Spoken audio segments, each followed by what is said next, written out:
గుంటూరు కారం సినిమా చూస్తే దర్శకుడు త్రివిక్రమ్లో పస పూర్తిగా తగ్గినట్లే అనిపిస్తుంది. తల్లి కొడుకుల బంధాన్ని ఆసక్తిగా మలచడంలో త్రివిక్రమ్ విఫలమయ్యాడు.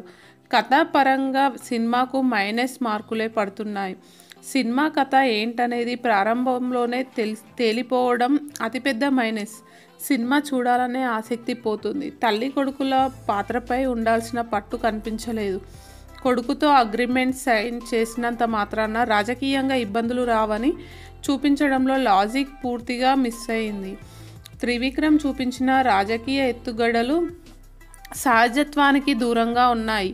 ఇక సినిమాకు ప్లస్ పూర్తిగా మహేష్ బాబు నటన. మహేష్ బాబు పాత్ర చేసే హంగామా, అతని ఎనర్జీ, మాస్ పాటలు, క్లైమాక్స్ సీన్స్, కొన్ని ఎమోషనల్ దృశ్యాలు సినిమాకు హైలైట్ అని చెప్పవచ్చు.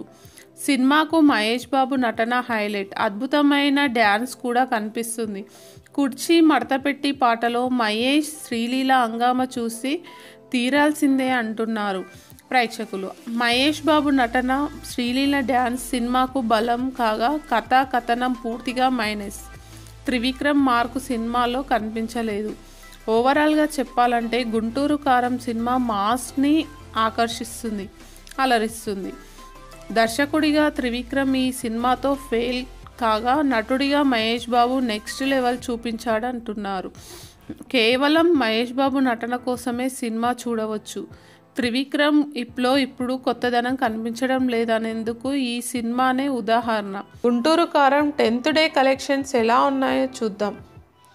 నైజాం 1.5 కోట్లు, సీడీడ్ 1.1 కోటి, యూఏ 1 కోటి, ఈస్ట్ 1.4 కోట్లు, వెస్ట్ 1.20 కోట్లు, గుంటూరు 1.1 కోటి, కృష్ణ 1.1 కోటి, నెల్లూరు 1.1 కోటి, ఆంధ్రప్రదేశ్ తెలంగాణ టోటల్ 7.9 కోట్లు, ఓవర్సీస్ 1.2 కోట్లు. టోటల్ వరల్డ్ వైడ్ కలెక్షన్స్ 9.6 కోట్లుగా నిలిచాయి.